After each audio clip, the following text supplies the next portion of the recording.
Hi, friends. As you can see, I'm really starting to enjoy this video feature on Substack, and I hope you do too.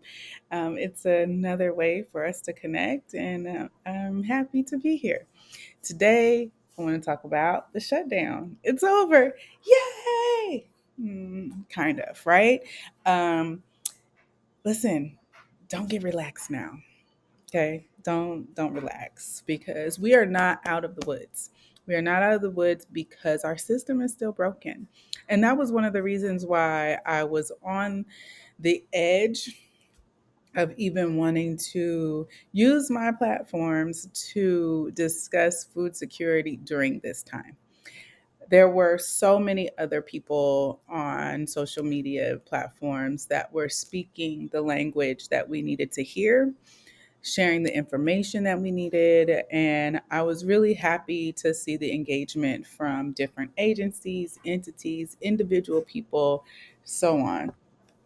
That being said, I did not feel led to sort of like echo the same thing because everybody was saying the same thing.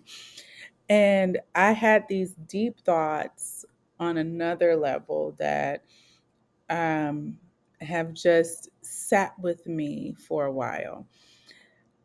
When we talk about changing systems, we need to discuss something that is rarely included, and that is having people in places where policy is being made.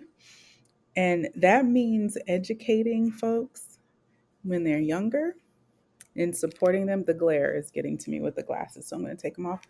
But that means supporting young people and supporting folks who are changing careers or making a shift and showing them that we want them in a policy making space. That means for food, we want the chefs, we want the farmers, we want the supply chain folks to be included in the conversation, to understand that their presence and their worth is further than what we have been seeing. And I'm happy to tell you today that I have been working in the background on some ways to close that gap. And that was the reason why I didn't want to speak on what was happening too much, because at the end of the day, there was great content. There still is great content. There is now this resurgence. Um, People are interested in wanting to know more, but what does that mean? Where will we go from this step, right? So we have to put pathways in place. And once everybody gets to Thanksgiving and they're eating their beans, greens, tomatoes, potatoes, will we forget about how our politicians dangled food over our heads? I am abandoning the two-party system. I have been mulling it over for quite some time, and I understand the impact that it has. And so I don't need any lectures on whether my vote is wasted, blah, blah, blah.